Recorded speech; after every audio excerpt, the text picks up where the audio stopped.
ఎప్పుడైనా ఆలోచించారా? ఒక పురాతన సంప్రదాయం అసలు ఎలా మొదలవుతుంది? వేల సంవత్సరాలు గడిచే కొద్దీ అది ఎలా మారుతుంది? కొత్త ఆలోచనలను తనలో ఎలా కలుపుకుంటుంది? ఈరోజు మనం ప్రపంచంలోనే అత్యంత పురాతనమైన ఇంకా సజీవంగా ఉన్న విశ్వాసాలలో ఒకటైన హిందూ మతం యొక్క సుదీర్ఘమైన సంక్లిష్టమైన చరిత్రలోకి ఒక ప్రయాణం చేద్దాం. హిందూ మతం గురించి ఆలోచించినప్పుడు ఒక ఆసక్తికరమైన విషయం మన ముందుకొస్తుంది. చాలా మతాలకు ఒక వ్యవస్థాపకుడుంటారు లేదా ఒకే ఒక పవిత్ర గ్రంథముంటుంది. కాని హిందూ మతం చాలా భిన్నమైనది.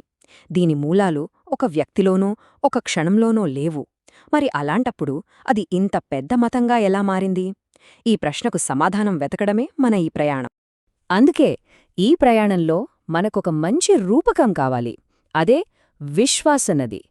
హిందూ మతాన్ని ఒకే చోట పుట్టిన బుగ్గలా కాకుండా ఎన్నో ఉపనదులు, ప్రవాహాలు, పాయలు వచ్చి కలిసి కాలక్రమేణా ఒక మహానదిగా మారినట్టు మనం ఊహించుకోవాలి. ఇది అన్నీ వచ్చి కలిసే ఒక పెద్ద కథ అన్నమాట. సరే, మరి మన ప్రయాణం ఎక్కడ మొదలవుతుంది? వేల వేల సంవత్సరాల వెనక్కి వెళ్ళాలి.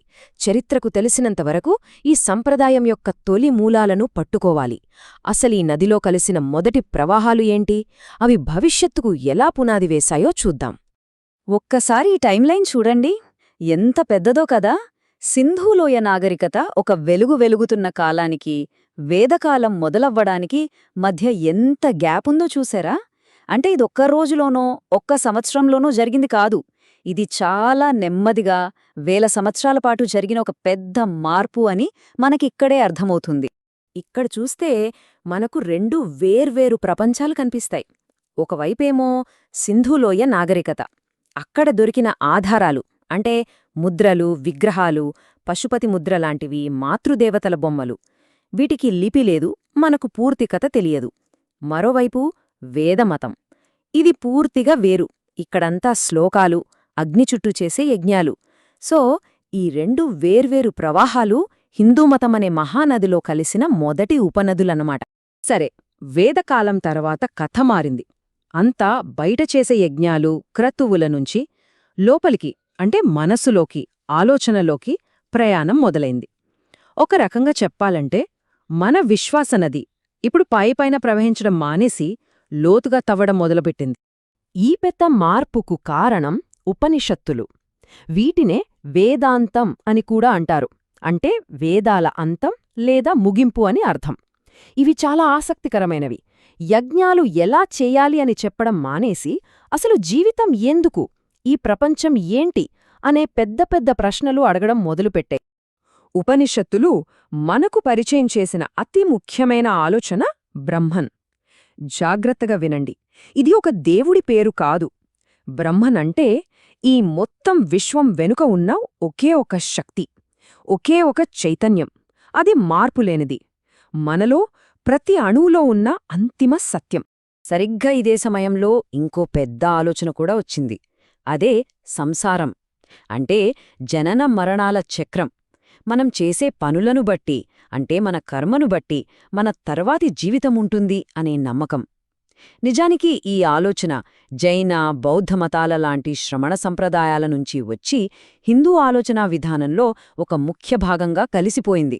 అన్నిటికన్నా ముఖ్యమైన ఆలోచన ఏంటంటే అహం బ్రహ్మాస్మి అంటారు కదా, అదే. అంటే మన లోపలున్న ఆత్మ, ఈ మొత్తం విశ్వానికి ఆధారమైన బ్రహ్మన్ రెండు వేరు కాదు, రెండు ఒకటే. ఇది మామూలు విషయం కాదు. ఒక రకంగా ఇది ఒక విప్లవాత్మకమైన ఆలోచన. హిందూ తత్వశాస్త్రం మొత్తం దీని చుట్టూనే తిరుగుతుంది. సరే, ఇప్పుడు మన నది ఇంకా పెద్దది కాబోతోంది. ఎందుకంటే తర్వాత శతాబ్దాలలో ఎన్నో చిన్న చిన్న పాయలు, అంటే స్థానిక నమ్మకాలు, గిరిజన ఆచారాలు, రకరకాల ప్రాంతీయ దేవతలు, ఇవన్నీ వచ్చి వేద సంస్కృతి అనే ప్రధాన ప్రవాహంలో కలిసిపోయాయి. అందుకే హిందూ మతంలో మనకింత వైవిధ్యం కనిపిస్తోంది. ఇదొక పెద్ద సంగమమనమాట. అయితే ఇవన్నీ ఎలా కలిశాయి, ఎలా సాధ్యమైంది? దీనికి ముఖ్యంగా 3 కారణాలున్నాయి. 1, రాజులు బ్రాహ్మణులకు భూములివ్వడం వల్ల వాళ్ల సంస్కృతి దేశమంతా పాకింది.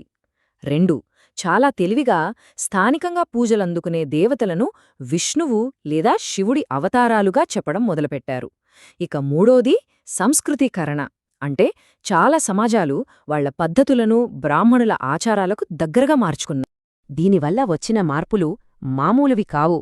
మనందరికీ తెలిసిన రామాయణం, మహాభారతం లాంటి గొప్ప ఇతిహాసాలు రూపుదిద్దుకున్నది అప్పుడే. పురాణాలు వచ్చాయి.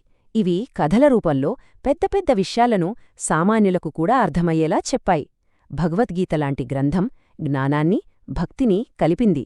ఫైనల్గా ఈరోజు మనం పూజించే విష్ణువు, శివుడు, దేవి లాంటి ప్రధాన దేవుళ్ళు ప్రాచుర్యం పొందారు.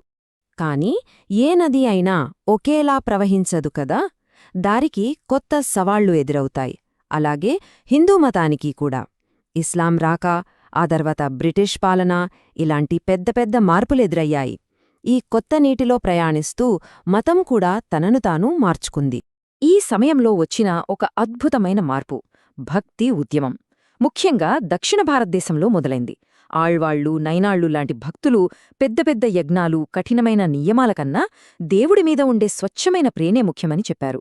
పాటలు, కీర్తనల ద్వారా మతాన్ని సామాన్యుల గుండెలకు చేర్చారు. ఒకప్పుడు హిందూ మతం అంటే పురాణాలు, రాజులు కట్టించిన గుళ్ళు. కాని బ్రిటిష్ వాళ్ళొచ్చాక, పాశ్చాత్య ఆలోచనల ప్రభావం పెరిగాక అంతా మారిపోయింది. బ్రహ్మసమాజ్, ఆర్యసమాజ్ లాంటి సంస్కరణ ఉద్యమాలు మొదలయ్యాయి. హిందూ మతమంటే ఏంటి, దాని అసలు సారమేంటి అని కొత్తగా ఆలోచించడం మొదలుపెట్టారు. ఇదే సమయంలో హిందూ జాతీయవాదం లాంటి రాజకీయ ఆలోచనలు కూడా పుట్టాయి. అయితే కథ ఇక్కడితో అయిపోలేదు. ఆ విశ్వాస నది ఈరోజు కూడా ప్రవహిస్తూనే ఉంది. ఈ ఆధునిక ప్రపంచంలో ఎదురయ్యే కొత్త సవాళ్లకు, కొత్త అవకాశాలకు తగ్గట్టుగా తన దారిని తానే మలుచుకుంటోంది. 21వ శతాబ్దంలో చూస్తే స్వామి వివేకానంద లాంటి వాళ్ల వల్ల యోగా, వేదాంతం లాంటివి ప్రపంచమంతా తెలిసాయి. మన దేశంలో చూస్తే హిందూ మతం ఒక ముఖ్యమైన రాజకీయ శక్తిగా, జాతీయ గుర్తింపులో భాగంగా మారింది.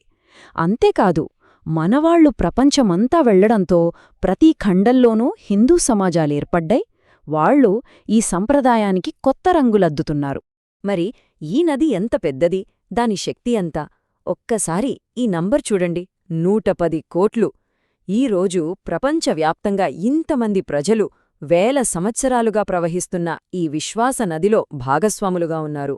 ఇది నిజంగా అద్భుతం. మనం మొదలుపెట్టిన చోటికే మళ్లీ వద్దాం. ఈ మహానది ప్రవాహం ఎప్పుడూ ఆగదు. అది ఎప్పుడూ ఒకేలా ఉండదు. కొత్త కొత్త ప్రవాహాలను తనలో కలుపుకుంటూ కొత్త కొత్త దారుల్లో ప్రవహిస్తూనే ఉంటుంది. మరి భవిష్యత్తులో ఈ విశ్వాసనది ఏ తీరాలకు చేరుకుంటుంది, ఏ కొత్త మలుపులు తీసుకుంటుంది, అది మనం వేచి చూడాల్సిన విషయం.